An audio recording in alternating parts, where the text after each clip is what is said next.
Screen just ഒന്ന് നോക്കി. Total അപ്പോൾ നമ്മൾ ഡിസ്കസ് ചെയ്യുന്ന അക്കൗണ്ടിങ് കൺസെപ്റ്റ്സ് മെറ്റീരിയാലിറ്റി, അതായത് നമ്മൾ കോമൺ സെൻസ് അപ്ലൈ ചെയ്യണം. സെപ്പറേറ്റ് എൻറ്റിറ്റി, യെസ് എടുത്തോ ഓക്കെ. സെപ്പറേറ്റ് എൻറ്റിറ്റി എന്ന് പറയുമ്പോൾ ഓണറും ബിസിനസ്സും രണ്ട് ഇൻഡിപെൻഡന്റ് എൻറ്റിറ്റീസ് ആണ്. മണി മെഷർമെന്റ് നമ്മൾ ക്യാഷിൽ മെഷർ ചെയ്യാൻ പറ്റുന്ന കാര്യങ്ങൾ മാത്രമേ അക്കൗണ്ടിങ്ങിൽ റെക്കോർഡ് ചെയ്യുള്ളൂ. ഗോയിങ് കൺസേൺ ബിസിനസ് ഇങ്ങനെ എക്കാലവും നിലനിൽക്കും.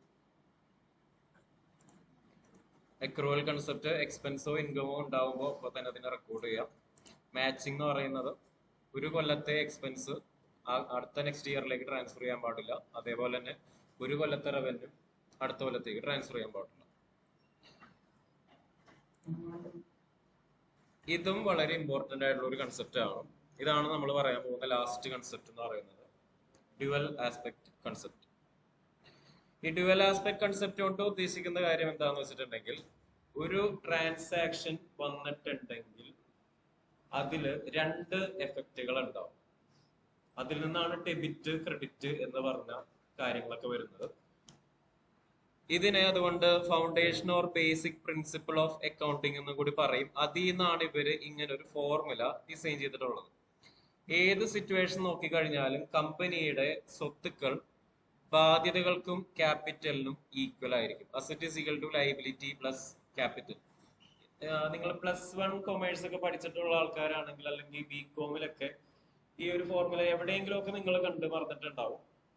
പ്രാക്ടിക്കലി ഇതിൽ നിന്ന് നമ്മൾ എടുക്കുന്നത് ജസ്റ്റ് ആ ഒരു കൺസെപ്റ്റ് ആണ്. അതായത് ഒരു ട്രാൻസാക്ഷൻ ഉണ്ടെങ്കിൽ രണ്ട് സംഭവങ്ങൾ സംഭവിച്ചിട്ടുണ്ടോ, അതെന്താണ് ആ രണ്ട് സംഭവങ്ങൾ എന്ന് തിരിച്ചറിയുന്നതിലാണ് നമ്മളുടെ ആദ്യത്തെ കുറച്ച് നാള് നമ്മൾ സ്കില്ല് ഡെവലപ്പ് ആവും. അതായത് ഒരു ട്രാൻസാക്ഷൻ ഉണ്ടായിട്ടുണ്ടെങ്കിൽ രണ്ട് എഫക്റ്റ് ഉണ്ടാവും. ഇവിടെ എഴുതിയിട്ടുണ്ട്, ഒരു ട്രാൻസാക്ഷൻ ഡ്യുവൽ എഫക്റ്റ് ആയിരിക്കും. രണ്ട് സ്ഥലങ്ങളിൽ അതിനെ രേഖപ്പെടുത്തേണ്ടതായിട്ട് വരും. ഇപ്പോ കഴിഞ്ഞ ദിവസങ്ങൾ മുതൽ ഞാനിപ്പോ ഇടക്കിടക്ക് പറയാറുള്ള ഒരു ട്രാൻസാക്ഷൻ ആണ് കാർ മേടിച്ചു എന്ന് പറയുന്ന കാര്യം. ഓക്കെ, അപ്പോ purchased a car for ₹1 lakh. ഇതാണ് ട്രാൻസാക്ഷൻ എങ്കിൽ എന്താണ് രണ്ട് സംഭവങ്ങൾ എന്ന് നിങ്ങൾ ചിന്തിച്ചെടുക്കുക. അതായത് ഫസ്റ്റ് കാര്യം കാർ എന്ന് പറയുന്ന കാര്യം കംസ് ഇൻ, സെക്കൻഡ് കാര്യം ക്യാഷ് എന്ന് പറഞ്ഞ കാര്യം പുറത്തേക്ക് പോകുന്നു. ഇങ്ങനെ എന്ത് ട്രാൻസാക്ഷൻ കിട്ടിയിട്ടുണ്ടെങ്കിലും രണ്ടായിട്ട് സ്പ്ലിറ്റ് ചെയ്യാം. ഇനി നേരത്തെ പറഞ്ഞ ആ ഒരു KSEBയുടെ ബില്ല് കിട്ടി. ഓക്കെ, അപ്പൊ KSEBയുടെ കയ്യിൽ നിന്ന് മീറ്റർ റീഡർ നമ്മൾക്ക് ബില്ല് തരുമ്പോ നമ്മൾ മനസ്സിലാക്കേണ്ട, ഒരു അക്കൗണ്ടന്റ് മനസ്സിലാക്കേണ്ട കാര്യം, ഇലക്ട്രിസിറ്റി എന്ന് പറഞ്ഞ ചെലവ് ഉണ്ടായി, KSEBക്ക് പൈസ കൊടുത്തിട്ടില്ല അല്ലെങ്കിൽ കൊടുക്കാനുണ്ട് എന്നാണ് അക്കൗണ്ടന്റ് മനസ്സിലാക്കേണ്ടത്. അതാണ് രണ്ട് സംഭവങ്ങൾ. എന്ത് സിറ്റുവേഷൻ നോക്കിക്കഴിഞ്ഞാലും നിങ്ങളുടെ ആദ്യത്തെ കുറച്ച് നാള് ഈ രണ്ട് കാര്യങ്ങൾ ഏതാണെന്ന് ഐഡന്റിഫൈ ചെയ്യലാണ്. അതായത് എന്തൊക്കെ രണ്ട് സംഭവങ്ങൾ സംഭവിച്ചിട്ടുണ്ട്. ഇപ്പൊ KSEBയുടെ ബില്ല് വന്നിട്ടുണ്ടെങ്കിൽ കറണ്ട് ബില്ല് കിട്ടി. കറണ്ട് ബില്ല് കിട്ടുമ്പോഴാണ് അങ്ങനെ ഒരു ചെലവ് ഉണ്ടായതായിട്ട് നമുക്ക് മനസ്സിലാവുന്നത്. അത് ആദ്യത്തെ സംഭവം. രണ്ടാമത്തെ സംഭവം KSEBക്ക് പൈസ കൊടുക്കാനുണ്ട് എന്നുള്ള ഒരു ബാധ്യത അല്ലെങ്കിൽ കടപ്പാട് വരുന്നു. അതാണ് സെക്കൻഡ് സംഭവം. ഇങ്ങനെ ഏത് ട്രാൻസാക്ഷൻ നോക്കിക്കഴിഞ്ഞാലും നമ്മൾക്ക് അങ്ങനെ രണ്ടായിട്ട് സ്പ്ലിറ്റ് ചെയ്യാൻ പറ്റും. ഇപ്പൊ കാറ് മേടിച്ചു, കാറ് അകത്തേക്ക് വരുന്നു, ക്യാഷ് എന്ന് പറയുന്ന കാര്യം പുറത്തേക്ക് പോകുന്നു. ഓക്കെ, അപ്പൊ അതിൽ നിന്നാണ് ഈ ഡ്യുവൽ ആസ്പെക്ട് കൺസെപ്റ്റും ഈ ഫണ്ടമെന്റൽ അക്കൗണ്ടിങ് പ്രിൻസിപ്പിൾ എന്നുള്ള asset is equal to liability plus capital എന്നുള്ള ഈ ഫോർമുലയൊക്കെ വരുന്നത്. തൽക്കാലം നിങ്ങളിപ്പോൾ മനസ്സിലാക്കുക, എല്ലാ ട്രാൻസാക്ഷൻ രണ്ട് എഫക്റ്റ് ഉണ്ട്. ആ രണ്ട് എഫക്റ്റ് ഏതൊക്കെയാണെന്ന് നിങ്ങൾ തിരിച്ചറിയേണ്ടതായിട്ട് വരും. എന്നാലേ നിങ്ങൾക്ക് അക്കൗണ്ട്സുകളെ സ്പ്ലിറ്റ് ചെയ്യാനായിട്ട് പറ്റുള്ളൂ. ഇനി നെക്സ്റ്റ് ഇതിൽ ഇമ്പോർട്ടന്റ് ആയിട്ടുള്ളത്, ഓക്കെ, നെക്സ്റ്റ് നമ്മൾക്കിപ്പോ ഇമ്പോർട്ടന്റ് ആയിട്ടുള്ള ഒരു കാര്യം എന്ന് പറയുന്നത് അക്കൗണ്ട് എന്ന് പറഞ്ഞ കാര്യമാണ്. അക്കൗണ്ടിങ്ങില് ഏറ്റവും അധികം ഉള്ളത് അക്കൗണ്ട്സ് ആണ്. ഇപ്പൊ നേരത്തെ പറഞ്ഞ കാര്യമില്ലേ, നമ്മൾ ഫസ്റ്റ് ചെയ്യുന്ന കാര്യം ഒരു ട്രാൻസാക്ഷനിൽ നിന്ന് എന്തൊക്കെയാണ് രണ്ട് സംഭവങ്ങൾ ഉണ്ടായത് എന്ന് ഐഡന്റിഫൈ ചെയ്യാം. നെക്സ്റ്റ് കാര്യം എന്ന് പറയുന്നത് അക്കൗണ്ടിങ്ങില് മാക്സിമം സമ്മറൈസ് ചെയ്ത് ചുരുക്കി എഴുതുന്നതാണ് അക്കൗണ്ടിങ്ങിന്റെ ഒരു സ്റ്റൈൽ എന്ന് പറയുന്നത്. മാക്സിമം ചുരുക്കി എഴുതാം. ഇപ്പോ ഇവിടെ കാർ അകത്തേക്ക് വന്നു, ക്യാഷ് പുറത്തേക്ക് പോയി. അതിനെ അക്കൗണ്ടിങ്ങിൽ എഴുതുന്നത്, അതായത് അക്കൗണ്ടിങ്ങിൽ ഇങ്ങനെ ഇത്രയും നീട്ടി വലിച്ച് എഴുതില്ല, just car and cash short ആക്കി എഴുതി. ഇനി നേരത്തെ പറഞ്ഞ കറണ്ട് ബില്ലിന്റെ കേസ് ആണെങ്കിൽ നേരത്തെ ഇവിടെ തന്നെ പറഞ്ഞിട്ടുണ്ടായിരുന്നു ഇലക്ട്രിസിറ്റി എക്സ്പെൻസ് ഉണ്ടായി എന്നുള്ളതിന് ഷോർട്ട് ആക്കിയിട്ട് ഇലക്ട്രിസിറ്റി എന്ന് പറഞ്ഞ് എഴുതും. KCBക്ക് പൈസ കൊടുക്കാനുണ്ട് എന്നുള്ളതാണ് സിറ്റുവേഷൻ എങ്കിൽ ജസ്റ്റ് പാർട്ടിയുടെ പേര് മാത്രം എഴുതി വെക്കും. അക്കൗണ്ടിങ്ങിലുള്ള മറ്റൊരു കൺസെപ്റ്റ് ആണ്, ഒരാളുടെ പേര് എഴുതി വെച്ചിട്ടുണ്ടെങ്കിൽ ഒന്നില്ലെങ്കിൽ അയാൾക്ക് നമ്മൾ പൈസ കൊടുക്കാനുണ്ടാവും, അല്ലെങ്കിൽ അയാൾ നമുക്ക് പൈസ തരാനുണ്ടാവും. അല്ലാതെ വെറുതെ ആരുടെയും പേര് നമ്മൾ എഴുതി വെക്കില്ല. അപ്പൊ നിങ്ങളുടെ ഇവിടുത്തെ ഈ ഡെസ്കുകൾ നോക്കിക്കഴിഞ്ഞിട്ടുണ്ടെങ്കിൽ അതിൽ പല ആൾക്കാരുടെ പേര് എഴുതി വെച്ചിട്ടുണ്ടാവും. അതുപോലെ നിങ്ങൾ ആരും എഴുതരുത്, കാരണം നമ്മൾക്ക് എഴുതി വെക്കാനുള്ള വേറെ കുറെ പേരുണ്ട്. ഓക്കെ, കാരണം എന്താന്ന് വെച്ചിട്ടുണ്ടെങ്കിൽ അക്കൗണ്ടിങ്ങിൽ ഒരാളുടെ പേര് എഴുതി വെക്കുന്നത് ഒന്നില്ലെങ്കിൽ കടം വരികയാണെങ്കിൽ മാത്രം പേരിന് ഇമ്പോർട്ടൻസ് ഉള്ളൂ, അല്ലാതെ ആരുടെയും പേര് എഴുതി വെക്കാൻ പാടില്ല. ഇനി ആരെങ്കിലും നമുക്ക് പൈസ തരാനുണ്ടെങ്കിൽ ആരാണ് തരാനുള്ളതെന്ന് എഴുതി വെച്ചിട്ടുണ്ടെങ്കിൽ മാത്രമേ പൈസ നമുക്ക് മേടിക്കാൻ പറ്റുള്ളൂ. ഇപ്പൊ ഒരു എക്സാമ്പിൾ പറഞ്ഞിട്ടുണ്ടെങ്കിൽ, ഇപ്പൊ ഞാൻ നിങ്ങൾക്ക് ആർക്കെങ്കിലും ക്യാഷ് കടം തന്നു. അപ്പൊ എനിക്കാണെങ്കിൽ ഇപ്പോ നിങ്ങളെ പരിചയപ്പെട്ട് വരുന്നുള്ളൂ. അപ്പോൾ ആരാണ് ക്യാഷ് തന്നത് എന്ന് ചിലപ്പോൾ എനിക്ക് ഓർമ്മ ഉണ്ടാവില്ല.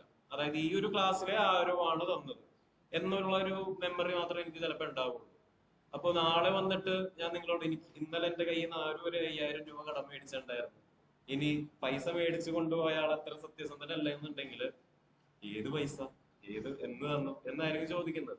അപ്പൊ അതേപോലെ ആവരുത് നമ്മളൊരു കമ്പനിയിൽ വർക്ക് ചെയ്യുമ്പോൾ. ആർക്കൊക്കെ പൈസ കടം കൊടുത്തിട്ടുണ്ടെങ്കിൽ ആർക്കാണ് കൊടുത്തത് എന്ന് എഴുതി വെക്കാം. ഇനി ആരെങ്കിലും പൈസ നമുക്ക് തരാനുണ്ടെങ്കിലും രണ്ടും ഒരു മീനിങ് തന്നെയാണ്. അതായത് ആരെങ്കിലും പൈസ തരാനുണ്ടെങ്കിൽ അയാളുടെ പേര് എഴുതി വെക്കാം. ഇനി നമ്മൾ ആർക്കെങ്കിലും പൈസ കൊടുക്കാനുണ്ടെങ്കിൽ നമ്മൾ കടം മേടിച്ചിട്ടുണ്ടോ, ആർക്കൊക്കെ നമ്മൾ പൈസ കൊടുക്കാനുണ്ട് എന്നുള്ളതും എഴുതി കൊടുക്കുക. അല്ലാതെ ഇപ്പൊ നിങ്ങൾ മറ്റേ ഒരു ചന്ദ്രലേഖ എന്ന് പറഞ്ഞൊരു സിനിമ ഉണ്ടാവും, അതില് കുതിരവട്ടം പപ്പൂര് ഒരു ക്യാരക്ടർ ഉണ്ട്. ഇടക്കിടക്ക് ഇന്നസെന്റ് പോയി പൈസ ചോദിക്കും. അപ്പോ എന്തെങ്കിലും കാൽക്കുലേഷൻ പറഞ്ഞിട്ട് അവര് പൈസ എടുത്ത് കൊടുക്കും. അതേപോലെ ആവരുത് ഒരു കമ്പനിയുടെ അക്കൗണ്ടിങ്. അതായത് ആർക്ക് കൊടുക്കുന്നുണ്ടെങ്കിലും അവർക്ക് ആ പൈസ അർഹതപ്പെട്ടതാണോ എന്ന് നമ്മളൊന്ന് അനലൈസ് ചെയ്തിട്ട് കൊടുക്കാം. അക്കൗണ്ടിങ്ങിൽ അപ്പൊ ഒരു ലോജിക്ക് എന്താന്ന് വെച്ചിട്ടുണ്ടെങ്കിൽ ഇങ്ങനെ നീട്ടി വലിച്ചെഴുതുന്നതിന് പകരം മാക്സിമം ചെറുതാക്കിയിട്ടായിരിക്കും അവരെഴുതുന്നത്. ഇങ്ങനെ ചുരുക്കി എഴുതുന്നതിനെയാണ് അക്കൗണ്ടുകളാക്കി സ്പ്ലിറ്റ് ചെയ്യുന്നു എന്ന് പറയുന്നത്. മാക്സിമം ചുരുക്കി, അതായത് ഇലക്ട്രിസിറ്റി ബില്ല് ഉണ്ടായി എന്നുള്ളതിന് ചുരുക്കി ഇലക്ട്രിസിറ്റി എന്ന് എഴുതും. KCBക്ക് പൈസ കൊടുക്കാനുണ്ട് എന്നുള്ളതിന് പകരം KCB എന്ന് പറഞ്ഞത്. പിന്നെ ഇവിടെ ഈ ഡെബിറ്റ് ക്രെഡിറ്റ് അത് 2 എന്നുള്ള കാര്യമൊക്കെ നിങ്ങൾ നോക്കണ്ട. തൽക്കാലം ഈ ഒരു ലോജിക്ക് നോക്കിയാൽ മതി. കാർ അകത്തേക്ക് വന്നു, ക്യാഷ് പുറത്തേക്ക് പോയി, അപ്പൊ കാറും ക്യാഷും എന്ന് പറഞ്ഞ് രണ്ടായിട്ട് സ്പ്ലിറ്റ് ചെയ്ത് എഴുതി. ഓക്കെ, അപ്പോൾ ഇനി നിങ്ങൾ എല്ലാവരും ചെയ്യേണ്ടത് ഒരു എക്സസൈസ് ആണ്.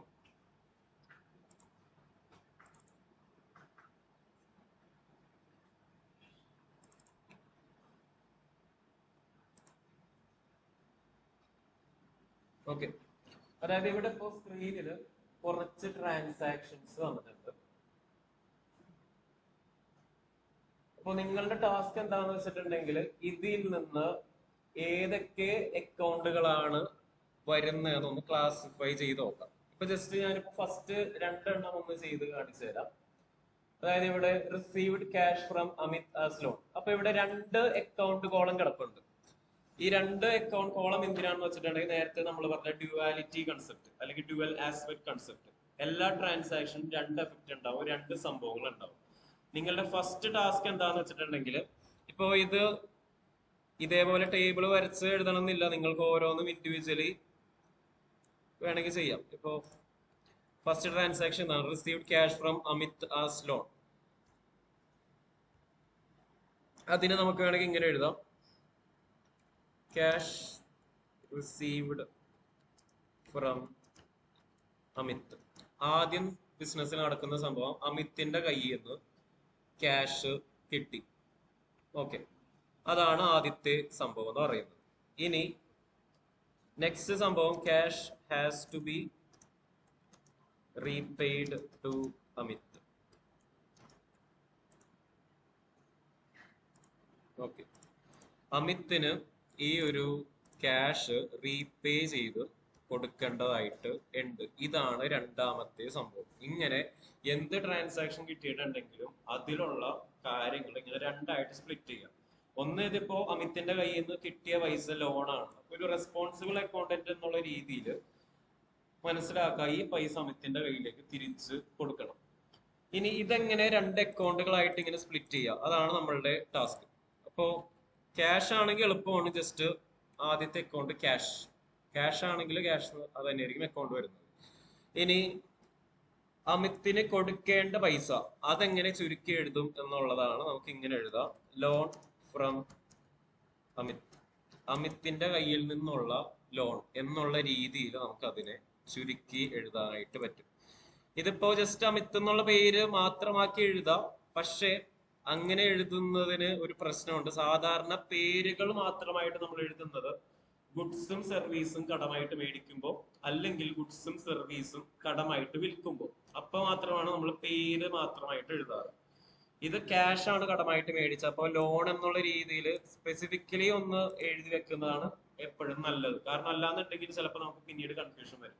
അമിത്തിന്റെ കയ്യിൽ നിന്ന് ക്യാഷ് കടം മേടിച്ചതാണോ, ഗുഡ്സ് സർവീസ് കടം മേടിച്ചതാണോ, അങ്ങനെയുള്ള കൺഫ്യൂഷൻ വരും. അക്കൗണ്ടിങ്ങിലുള്ള ഒരു ജനറൽ ലോജിക്ക് ഇപ്പൊ ജസ്റ്റ് വേറൊരു സിറ്റുവേഷൻ കൂടി കാണിച്ചു തരാം. ഓക്കെ, നെക്സ്റ്റ് ട്രാൻസാക്ഷൻ നോക്കാം. Purchase goods from Pavan on credit. ഇനി നിങ്ങൾ ഇടക്ക് ഫേസ് ചെയ്യാൻ പോകുന്ന ഒരു വാക്കും ഇതായിരിക്കും, ക്രെഡിറ്റ് എന്ന് പറഞ്ഞ വാക്ക്. ക്രെഡിറ്റ് എന്ന് വെച്ചിട്ടുണ്ടെങ്കിൽ കടമായിട്ട്, purchased goods from Pavan on credit, Pavan എന്ന് പറയുന്ന ആളുടെ കയ്യിൽ നിന്ന് കടമായിട്ട് സാധനങ്ങൾ മേടിച്ചു. ഈ ഒരു സിറ്റുവേഷനിൽ പവൻ എന്ന് പറയുന്നത് നമ്മുടെ ക്രെഡിറ്റർ ആണ്, സാധനങ്ങൾ സപ്ലൈ ചെയ്യുന്ന ആൾ, അല്ലെങ്കിൽ ക്രെഡിറ്റർ എന്നാണ് നമ്മൾ അക്കൗണ്ടിങ് ടേംസ് പറഞ്ഞിട്ടുണ്ടായിരുന്നു. അന്ന് പറഞ്ഞൊരു വാക്കായിരുന്നു ക്രെഡിറ്റർ, സാധനങ്ങൾ സപ്ലൈ ചെയ്യുന്ന ആൾ, അതാണ് ക്രെഡിറ്റർ.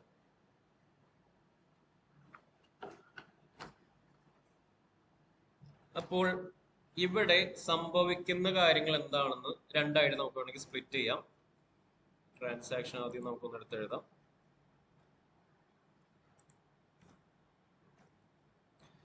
പവന്റെ കയ്യിൽ നിന്ന് ക്രെഡിറ്റ് ആയിട്ട് 1000 രൂപയുടെ സാധനങ്ങൾ മേടിച്ചു. ഓക്കെ, അപ്പോ ആദ്യം ബിസിനസ്സിൽ നടക്കുന്ന സംഭവം ഗുഡ്സ് റിസീവ്ഡ് ഫ്രം പവൻ, പവന്റെ കയ്യിൽ നിന്ന് സാധനങ്ങൾ കിട്ടി. ഓക്കെ, ഇനി നെക്സ്റ്റ് സംഭവമാണ് cash has to be paid to Pavan. പവന്റെ കയ്യിലേക്ക് നമ്മൾ ഈ ക്യാഷ് എന്നെങ്കിലും കൊടുക്കണം, കാരണം സാധനം തന്നിട്ടുണ്ട്, നമ്മൾ ഇനി പൈസ എന്നെങ്കിലും തിരിച്ച് കൊടുക്കേണ്ടതായിട്ടുണ്ട്. അപ്പൊ അങ്ങനെ രണ്ട് സംഭവങ്ങൾ ഏതാണെന്ന് നമ്മൾ രണ്ടായിട്ട് സ്പ്ലിറ്റ് ചെയ്ത് എഴുതി. നെക്സ്റ്റ് ഇതിനെങ്ങനെ ചുരുക്കി എഴുതാനായിട്ട് പറ്റും, അപ്പോഴാണ് അക്കൗണ്ടിങ്ങിന്റെ ലോജിക്കല് ചിന്തിക്കേണ്ടത്. ഒരാളുടെ കയ്യിൽ നിന്ന് കടമായിട്ട് എന്തെങ്കിലും സാധനങ്ങൾ മേടിച്ചിട്ടുണ്ടെങ്കിൽ അയാളുടെ പേര് മാത്രം എഴുതിയാൽ മതി. അതായത് ഇവിടെ ഒരു അക്കൗണ്ട് പവൻ വരും. ഇനി നെക്സ്റ്റ് അക്കൗണ്ട് ഏതാണ് എന്നുള്ളതാണ് നമ്മളുടെ അടുത്ത ടാസ്ക്. പവന്റെ കയ്യിൽ നിന്ന് എന്താണ് കിട്ടിയത്, ഗുഡ്സ് ആണ് കിട്ടിയത്. അപ്പൊ പല ആൾക്കാരും ഇവിടെ ഈ സിറ്റുവേഷൻ വരുമ്പോൾ ഇങ്ങനെ ഗുഡ്സ് എന്ന് പറഞ്ഞ അക്കൗണ്ട് ആയിരിക്കും എഴുതി വെക്കുന്നത്. പക്ഷെ അങ്ങനെ എഴുതുന്നതിനേക്കാളും നല്ലത് നിങ്ങൾ ഈ രീതിയിൽ ചിന്തിക്കുക, ഒരു ബിസിനസിന്റെ പ്രധാനപ്പെട്ട ചെലവാണ് സാധനങ്ങൾ മേടിക്കുന്നത്. സാധനങ്ങൾ മേടിച്ചു കഴിഞ്ഞാൽ അവർക്കത് വിൽക്കാൻ പറ്റും. സെയിൽസ് എന്ന് പറഞ്ഞാൽ കച്ചവടം ഉണ്ടാവുന്നത് സാധനങ്ങൾ മേടിക്കുമ്പോഴാണ്. അപ്പോ ഇവിടെ ഗുഡ്സ് ആണ് മേടിച്ചത്. ഗുഡ്സ് മേടിക്കുമ്പോൾ ബിസിനസിന്റെ പ്രധാനപ്പെട്ട എക്സ്പെൻസ് ആയ പർച്ചേസ് ഉണ്ടായി എന്നായിരിക്കും അക്കൗണ്ടിങ്ങിൽ രേഖപ്പെടുത്തുന്നത്. അപ്പോ ഈ സിറ്റുവേഷനിൽ വരുന്ന രണ്ട് അക്കൗണ്ട് എന്ന് പറയുന്നത് ഒന്ന് പർച്ചേസും നെക്സ്റ്റ് പവനുമായിരിക്കും. ഇങ്ങനെ വേണം രണ്ടായിട്ട് സ്പ്ലിറ്റ് ചെയ്യാനായിട്ട്. അതായത് നമ്മൾ ആദ്യം ഒന്ന് വലുതായിട്ട് സ്പ്ലിറ്റ് ചെയ്യും, എന്തൊക്കെ ബിസിനസ്സിൽ സംഭവിക്കുന്നുണ്ട്. ഗുഡ്സ് വന്നു, പിന്നെ നെക്സ്റ്റ് പവൻ എന്ന് പറയുന്ന ആൾക്ക് ഇനി ക്യാഷ് കൊടുക്കണം. അത് ഉള്ളതാണ്, ക്യാഷ് നമ്മൾ കൊടുക്കണം, അല്ലെങ്കിൽ ഇയാളിൽ നിന്ന് നമ്മുടെ പുറകെ നടക്കും, എപ്പൊ പൈസ തിരിച്ചു തരും എന്ന് ചോദിച്ചുകൊണ്ട് ബാധ്യതയാണ്, കടപ്പാടാണ്. അപ്പോ അങ്ങനെ ക്യാഷ് ഐറ്റംസും സർവീസും കടമായിട്ട് മേടിച്ചിട്ടുണ്ടെങ്കിൽ മാക്സിമം ഷോർട്ട് ആക്കിയിട്ട് അയാളുടെ പേര് എഴുതി വെക്കാം. ഇനി ഈ ഒരു കാര്യം നമ്മൾ ചുരുക്കി എഴുതിയത് ഇങ്ങനെയാണ്, പർച്ചേസ് എന്ന് പറഞ്ഞ വാക്കായിട്ടാണ് നമ്മൾ ചുരുക്കി എഴുതിയത്. അപ്പോൾ പർച്ചേസ് എന്ന് പറയുന്ന എക്സ്പെൻസ് അല്ലെങ്കിൽ ചെലവ് ഉണ്ടായതായിട്ടാണ്, അല്ലെങ്കിൽ ആ ഒരു അക്കൗണ്ടാണ് ഇവിടെ എഴുതി വെച്ചിട്ടുള്ളത്. Account purchase, next account Pavan. ഇനിയിപ്പോ ഈ ഒരു ട്രാൻസാക്ഷൻ കൂടി നോക്കാം. Paid cash to Pavan ₹1000. Okay, അപ്പോൾ ഇവിടെ സംഭവിക്കുന്നത് ഒരു കാര്യം, cash decreased from our pocket. നമ്മളുടെ കയ്യിലുണ്ടായിരുന്ന ക്യാഷ് കുറഞ്ഞു, ഒരു സംഭവം അതാണ്. ഇനി ഇതോടൊപ്പം തന്നെ സംഭവിച്ചത്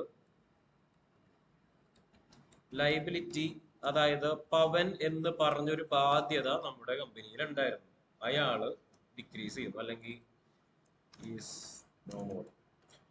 ഇനി അയാളുമായിട്ടുള്ള എല്ലാ ബന്ധങ്ങളും തീർന്നു, ബാധ്യത കൊടുത്തു തീർത്തു, സമാധാനമായി. അതായത് പവൻ എന്ന് പറഞ്ഞ ലൈബിലിറ്റി ഇല്ലാതായി. അപ്പൊ അതിനെ ചുരുക്കി എഴുതുമ്പോൾ ക്യാഷ് എന്ന് പറഞ്ഞ കാര്യം വന്നിട്ടുണ്ടെങ്കിൽ ജസ്റ്റ് ക്യാഷ് മാത്രം എഴുതിയാൽ മതി. അതായത് ക്യാഷ് മാത്രമാണെങ്കിൽ ക്യാഷ്, ക്യാഷ് വന്നതായാലും പോയതായാലും ഒരു അക്കൗണ്ട് ക്യാഷ് ആയിരിക്കും. ഓക്കെ. ഇനി നെക്സ്റ്റ് അക്കൗണ്ട് പവൻ എന്ന് പറഞ്ഞ ലൈബിലിറ്റി ഇല്ലാതാവും. ഓക്കെ.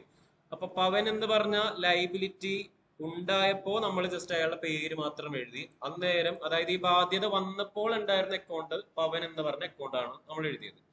ഇനി ബാധ്യത പോകുമ്പോഴും ഉള്ള അക്കൗണ്ട് സെയിം തന്നെ ആയിരിക്കും, പവൻ എന്ന് പറഞ്ഞ അക്കൗണ്ട് തന്നെ ആയിരിക്കും വരുന്നത്. ഓക്കെ. ഇനി ഇതിനെ എടുത്തെഴുതുന്നതിന്, അതായത് അക്കൗണ്ടിങ്ങിൽ ഇതിനെ എഴുതുന്നതിന് ഓരോ അലൈൻമെന്റ് ഉണ്ട്. ആ അലൈൻമെന്റ് അനുസരിച്ചാണ് പവൻ ബാധ്യത കൂടിയതാണോ കുറഞ്ഞതാണോ എന്നൊക്കെ മനസ്സിലാവുന്നത്. പക്ഷെ അക്കൗണ്ടുകളായിട്ട് സ്പ്ലിറ്റ് ചെയ്യുമ്പോൾ ഇങ്ങനെ സ്പ്ലിറ്റ് ചെയ്യുന്നതാണ് നല്ലത്. അതായത് പവൻ എന്നുള്ള ബാധ്യത ഉണ്ടാവുമ്പോൾ അയാളുടെ പേര് എഴുതി വെക്കുക, പവൻ എന്നുള്ള ബാധ്യത കുറയുമ്പോഴും അയാളുടെ പേര് എഴുതി വെക്കുക. അതായത് നിങ്ങളുടെ ടാസ്ക് ഇപ്പോ ഏതൊക്കെ അക്കൗണ്ടുകളാണ് ഈ ഒരു ട്രാൻസാക്ഷനിൽ വരുന്നത് എന്ന് തിരിച്ചറിയുക, അതാണ് നിങ്ങളുടെ ടാസ്ക്. അപ്പോ ജസ്റ്റ് അക്കൗണ്ട് എഴുതിയാൽ മതി, അല്ലാതെ ഡെബിറ്റ് ക്രെഡിറ്റ് അങ്ങനെയുള്ള രീതിയിലൊന്നും ചിന്തിക്കേണ്ട. അതായത് അക്കൗണ്ട്സ് ഓൾറെഡി അറിയാവുന്ന ആൾക്കാർ ആ രീതിയിൽ ചിന്തിക്കേണ്ട. ജസ്റ്റ് ഇങ്ങനെ ഒന്ന് സ്പ്ലിറ്റ് ചെയ്ത് നോക്കാം. അപ്പൊ നിങ്ങൾക്ക് ഇങ്ങനെ രണ്ടായിട്ട് ചിന്തിക്കാൻ പറ്റുന്നുണ്ടോ? പിന്നെ നിങ്ങൾ എഴുതുമ്പോൾ നിങ്ങളുടെ ചിലപ്പോൾ ചിന്താഗതിയിൽ ചെറിയ ചെറിയ എന്തെങ്കിലും പ്രശ്നങ്ങൾ ഉണ്ടാവും. അതെന്താണ് നമുക്ക് എടുത്ത് വഴിയെ സോൾവ് ചെയ്ത് പോകാം. ഓക്കെ. അപ്പോൾ ഏകദേശം എങ്ങനെയാണ് എഴുതേണ്ടതെന്ന് ഒരു ഐഡിയ കിട്ടും. രണ്ടായിട്ട് സ്പ്ലിറ്റ് ചെയ്യാം. ഒന്ന്, നിങ്ങൾക്കിപ്പോ ഈ ടേബിൾ പോലെ തന്നെ എഴുതണമെന്നുണ്ടെങ്കിൽ എങ്ങനെ ചെയ്യാം, അല്ലെങ്കിൽ ഇപ്പൊ ഞാൻ ഇവിടെ ചെയ്ത പോലെ ഓരോ ട്രാൻസാക്ഷൻ എടുത്ത് എഴുതാം. എന്നിട്ട് എന്തൊക്കെയാണ് രണ്ട് സംഭവങ്ങൾ സംഭവിക്കുന്നത് എന്നൊന്ന് ഡീറ്റെയിൽ ആയിട്ട് എഴുതി നോക്കാം. അതിന്റെ സൈഡിൽ അതിനെ ഷോർട്ട് ആക്കിയിട്ട് രണ്ട് അക്കൗണ്ട് ആയിട്ട് സ്പ്ലിറ്റ് ചെയ്യാൻ പറ്റുന്നുണ്ടോ എന്നൊന്ന് നോക്കാം. ഓക്കെ. ഇത് മനസ്സിലായോ എന്താ എങ്ങനെയാണ് ചെയ്യേണ്ടതെന്നുള്ളൊരു ഐഡിയ കിട്ടിയോ? ഓക്കെ. അനു ഓക്കെ ആണോ? പിന്നെ പേര് അനുഷിമ അല്ലേ എന്തായാലും? സനു. ഓക്കെ. സനു ഓക്കെ ആണോ? മനസ്സിലായി. നസ്റിൻ അല്ലേ? നസ്റിൻ. പിന്നെ പേരെന്തായിരുന്നു? ആര്യ. ഓക്കെ. ഓക്കെ ആണോ? ഓക്കെ. കാരണം നിങ്ങളെ മൂന്നുപേരെ ഞാൻ പ്രത്യേകം എടുത്ത് പറഞ്ഞത് എന്താണെന്ന് വെച്ചാൽ പിന്നെ വേറെ കുറച്ച് ഹ്യൂമാനിറ്റീസ് ഉണ്ടായിരുന്നു. ഹ്യൂമാനിറ്റീസ് പിന്നെ BA ഉള്ള ആൾക്കാർ, നിങ്ങൾ ഈ ഒരു ഫീൽഡിലേക്ക് പുതിയതായിരിക്കും. അപ്പൊ നിങ്ങൾക്ക് ഇങ്ങനെ അക്കൗണ്ട്സ് സ്പ്ലിറ്റ് ചെയ്യുന്നത് ആദ്യമായിട്ടായിരിക്കും. അപ്പൊ ഒന്ന് മനസ്സിലാക്കി, ഇങ്ങനെ രണ്ട് സംഭവങ്ങൾ എല്ലാ ബിസിനസ്സിലും സംഭവിക്കുന്നുണ്ട്, സ്പ്ലിറ്റ് ചെയ്ത് എഴുതാം. ഓക്കെ. ബാക്കി എല്ലാവർക്കും ഏകദേശം ഒരു ഐഡിയ ഉണ്ടോ ചെയ്യേണ്ടത് എങ്ങനെയാണെന്നുള്ളത്? രണ്ടായിട്ട് സ്പ്ലിറ്റ് ചെയ്യാം. ഓക്കെ. അപ്പൊ ഈ ക്വസ്റ്റ്യൻ ഇവിടെ എടുത്തിട്ടേക്കാം. അപ്പൊ നിങ്ങളുടെ ടാസ്ക് എന്താന്ന് വെച്ചാൽ ആദ്യത്തെ രണ്ടെണ്ണം ഓക്കെ നിങ്ങളൊന്ന് എഴുതി വെക്കാം. ഫസ്റ്റ് രണ്ടെണ്ണം, ഇപ്പൊ ഫസ്റ്റ് ഇതിന്റെ റിസൾട്ട് ഒന്ന് ക്യാഷും നെക്സ്റ്റ് ലോൺ ഫ്രം അമിത്തുമാണ്. ഇങ്ങനെയാണ് റിസൾട്ട് വേണ്ടത്. പിന്നെ നെക്സ്റ്റ് പർച്ചേസ് ഗുഡ്സ് ഫ്രം പവൻ വരേണ്ടത് പർച്ചേസും പവനുമാണ്. ഓക്കെ. ഇങ്ങനെ വേണം സ്പ്ലിറ്റ് ചെയ്യാനായിട്ട്, ഓരോ അക്കൗണ്ടുകൾ തിരിച്ചെഴുതാം. അതൊന്നില്ലെങ്കിൽ നിങ്ങൾക്ക് ഇങ്ങനെ ടാബുലാർ ഫോമിൽ എഴുതാം. അല്ലാന്നുണ്ടെങ്കിൽ ഞാനിപ്പോ ഇവിടെ ചെയ്ത പോലെ ഓരോ ട്രാൻസാക്ഷൻ എടുത്ത് എഴുതാം, താഴെ താഴെയായിട്ട് ഡീറ്റെയിൽ ആയിട്ട് എഴുതി ചെയ്യാം. മനസ്സിലായോ? ഓക്കെ. അപ്പൊ ഒന്ന് ചെയ്തു.